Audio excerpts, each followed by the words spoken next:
Vectores y coordenadas. En física e ingeniería, un vector se considera típicamente como una entidad geométrica caracterizada por una magnitud y una dirección. Se define formalmente como un segmento de línea dirigida o flecha con un espacio en un espacio euclidiano. El vector se define ya sea por medio de un punto inicial y un punto final, sistema denominado coordenadas cartesianas, o por medio de una magnitud y un ángulo, o dirección, sistema denominado como de coordenadas polares. En otras palabras, un vector se define por medio de dos parámetros como mínimo, dos puntos o una dirección y una magnitud. El símbolo del vector se representa como negrita y con una flecha en la parte superior si es posible. Algunos procesadores de texto no permiten colocar la flecha superior. Por lo tanto, como mínimo, un símbolo vectorial va a estar dado en texto normal y en negrita, como por ejemplo, vector posición, vector aceleración, vector velocidad y vector fuerza. El contenido de un vector constará por lo menos de dos parámetros: una magnitud, que consta de unidad y valor numérico, pero no tendrá una definición de dirección. De hecho, ni siquiera será positiva o negativa. Generalmente se la describirá como un valor absoluto. Y tendremos un ángulo, que es lo que define la dirección. Entonces, la magnitud y la dirección van a estar dados por estos símbolos. Y de lo anterior se desprende que en un ejercicio que involucre vectores, al pedir el valor de un vector, vamos a tener que dar dos parámetros al final: su magnitud y su dirección en forma de un ángulo. El ángulo que forme el vector con el valor positivo del eje X en contra de las manecillas del reloj. Es por eso que a partir de este punto será indispensable que usted maneje un instrumento denominado el transportador, que le servirá para medir ángulos.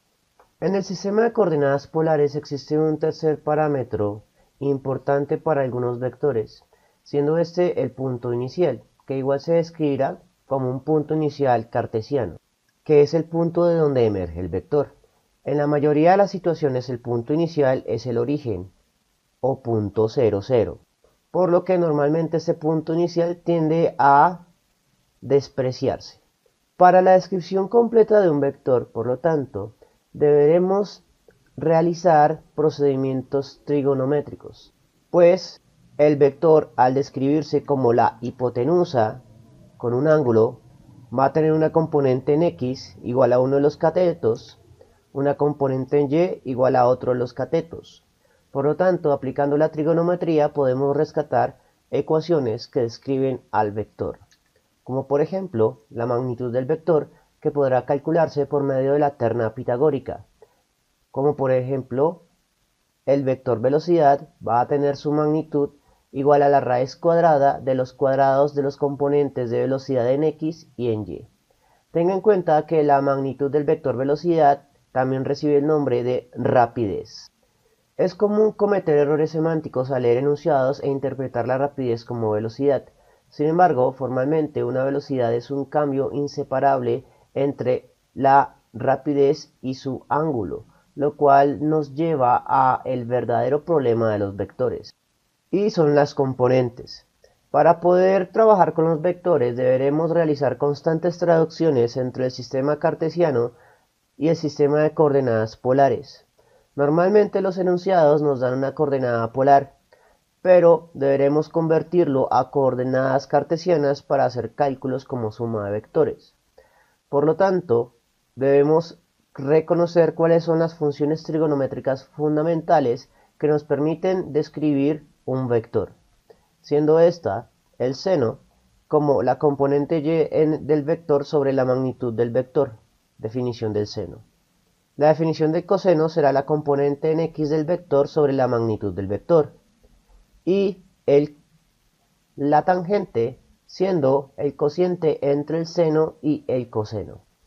Es importante tener en cuenta, sin embargo, que para el uso de vectores vamos a tener que modificar las definiciones fundamentales para poder realizar demostraciones.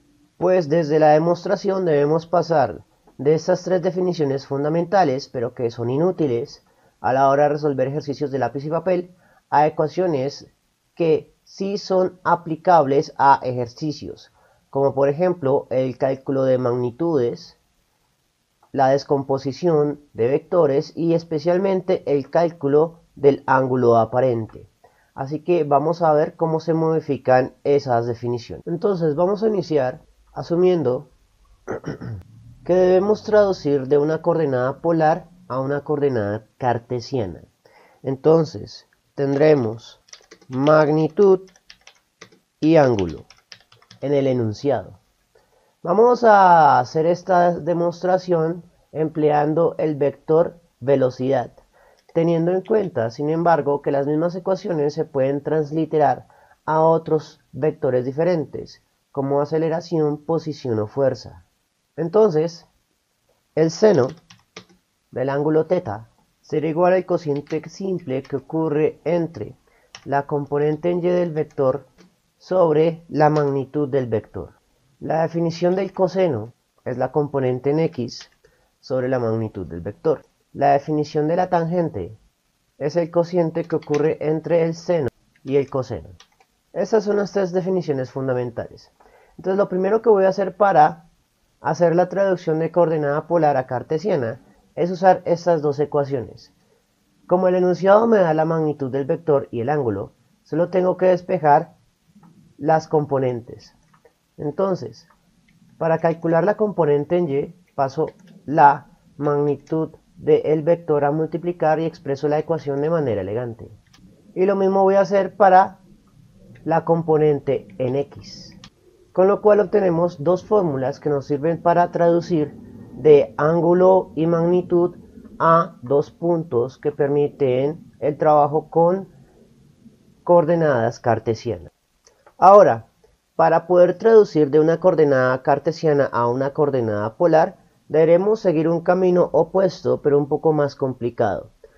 Se les aconseja primero calcular el ángulo de dirección del vector, y para ello vamos a emplear la definición de la tangente. Reemplazo el seno del ángulo por lo que vale en términos de los valores componente en y sobre la magnitud del vector.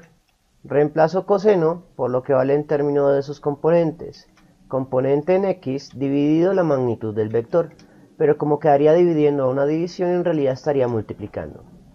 La magnitud del vector que multiplica y divide se cancela, con lo cual obtenemos una ecuación que posee las dos componentes o puntos que conocemos para poder calcular el ángulo. Para poder hacerlo debemos despejar el ángulo de su función trigonométrica. Y para hacerlo vamos a aplicar la función trigonométrica opuesta a la tangente a ambos lados de la ecuación. Esta función se denomina tangente menos 1 o arco tangente. Entonces, en algunas calculadoras sale como tangente a la menos 1, en otras calculadoras como arco tangente. En Excel, por ejemplo, se encuentra como arco tangente.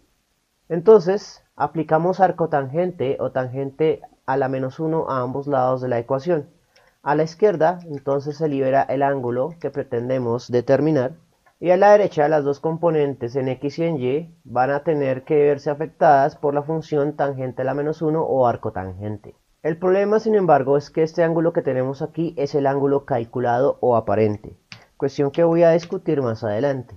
Posteriormente, lo que debemos hacer es transformar o convertir el ángulo aparente en el ángulo verdadero. Y cuando tengamos el ángulo verdadero, podremos calcular la magnitud del vector por varias rutas. La primera y clásica es hacerlo por medio de la terna pitagórica, es decir, la hipotenusa igual a la raíz cuadrada de la suma de los cuadrados de los catetos, pero no es la única ruta. Como conocemos el ángulo verdadero y conocemos los componentes, entonces podemos retomar las ecuaciones anteriores y simplemente despejar la magnitud del vector, pasando el ángulo a dividir, tanto para el seno como para el coseno.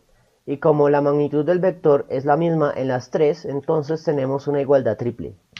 Lo cual quiere decir que podemos calcular la magnitud del vector, ya sea con la terna pitagórica o con el cociente entre una de las componentes y el seno del ángulo que calculamos anteriormente, después de corregir su forma aparente. El problema, por lo tanto, es encontrar la función que nos permite convertir el ángulo aparente que saldrá de la calculadora en el ángulo verdadero, porque de lo contrario vamos a tener una serie de problemas de signos en estas ecuaciones. En el estudio de la física, tanto la memorización de fórmulas como la comprensión de su demostración y derivación son importantes. La memorización es útil en situaciones donde se requiere un cálculo rápido y preciso. Al memorizar las fórmulas relevantes, los estudiantes pueden aplicarlas directamente a problemas específicos sin necesidad de derivarlas o demostrarlas en cada ocasión trivial. Esta estrategia es especialmente efectiva en situaciones donde se necesita agilidad, como en exámenes con límites de tiempo o en problemas prácticos de la vida cotidiana o en situaciones que son repetitivas estructuralmente a otras vistas. Sin embargo, este punto de vista es incompleto, ya que es incapaz de entrenar al estudiante para enfrentar situaciones en las cuales las ecuaciones estándar son incompletas o tienen que modificarse. De allí que es importante comprender la demostración de las ecuaciones. En ese orden de ideas, la comprensión de la derivación y demostración de las fórmulas proporciona un conocimiento más profundo y una comprensión completa de los conceptos físicos subyacentes. Esto permite a los estudiantes ver las conexiones entre diferentes fenómenos y fórmulas y aplicar principios generales a problemas más complicados. Esta estrategia es principalmente útil para estudiantes que desean adquirir una comprensión más profunda de la física y continuar su educación en campos relacionados. Además, la comprensión de las demostraciones permite a los estudiantes derivar nuevas fórmulas o adaptar las existentes a situaciones no vistas en la parte teórica por un profesor. Es decir, permite enfrentar problemas y no solo repetir para ejercicios triviales. Un ejemplo de lo anterior es el hecho de que la ecuación que determinamos para calcular el ángulo simplemente nos va a dar un ángulo aparente. Eso se debe a que todas estas ecuaciones están definidas para este triángulo, en el cual el ángulo medido se encuentra hacia la derecha, con la componente en x positiva hacia la derecha y la componente en y positiva hacia arriba. Pero eso es uno de los cuadrantes del plano cartesiano, que posee 4 cuadrantes. Cuando realicemos los cálculos empleando la calculadora, si la calculadora nos da una solución positiva, va a representar el cuadrante número 1, pero también puede representar el cuadrante número 3.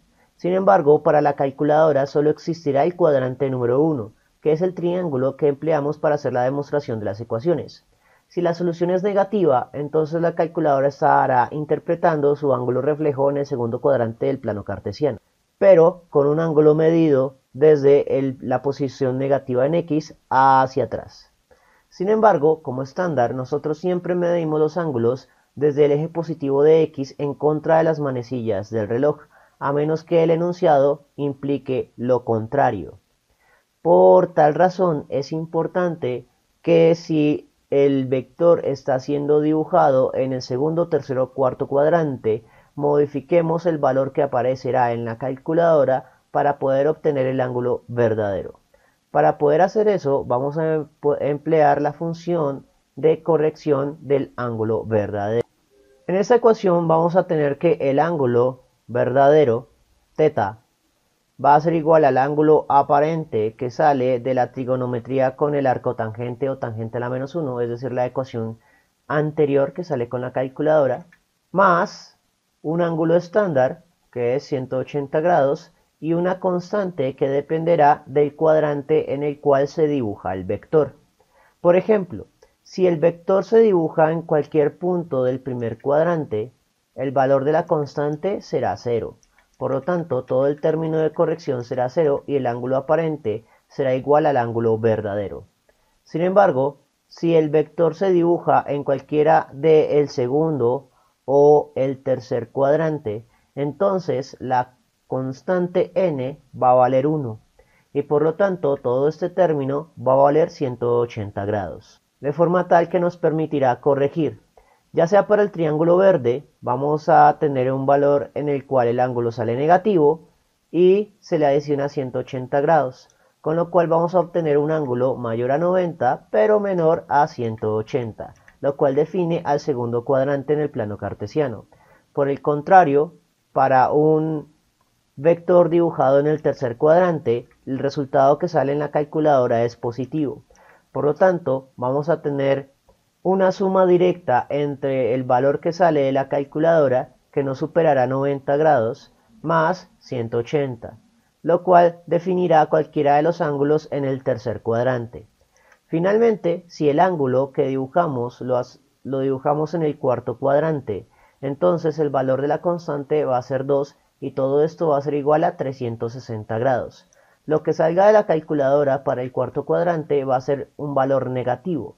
Por lo tanto, terminaremos restando cierto ángulo a 360 grados. Pero no va a ser un valor inferior a 90 grados. Por lo tanto, vamos a tener 360 grados o 90 grados negativos, lo cual define al cuarto cuadrante.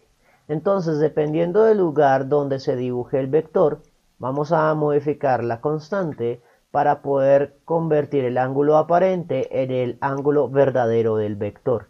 En algunos enunciados no es necesario hacer esta traducción, pero en otros sí. Tenga en cuenta adicionalmente que cuando no sea necesario hacer la traducción del ángulo aparente al ángulo verdadero, podremos hacer los cálculos de la magnitud del vector utilizando simplemente el valor absoluto del ángulo aparente. Pero eso lo veremos en los ejercicios triviales. Suma de vectores. Para sumar vectores, estos deben expresarse en su forma cartesiana. Por lo tanto, si el enunciado nos da el vector en su forma polar, es decir, de magnitud y ángulo, es menester traducirlo a la cartesiana, usando las dos ecuaciones de componentes seno y coseno. Por ejemplo, para el vector fuerza, la componente en y va a ser igual a la magnitud del vector por el seno, y para la componente en x, la magnitud del vector por el coseno del ángulo del vector en su coordenada polar.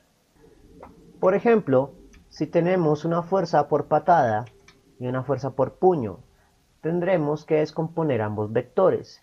Pero, y existe un gran pero aquí, hay dos fuerzas diferentes, es decir, dos vectores.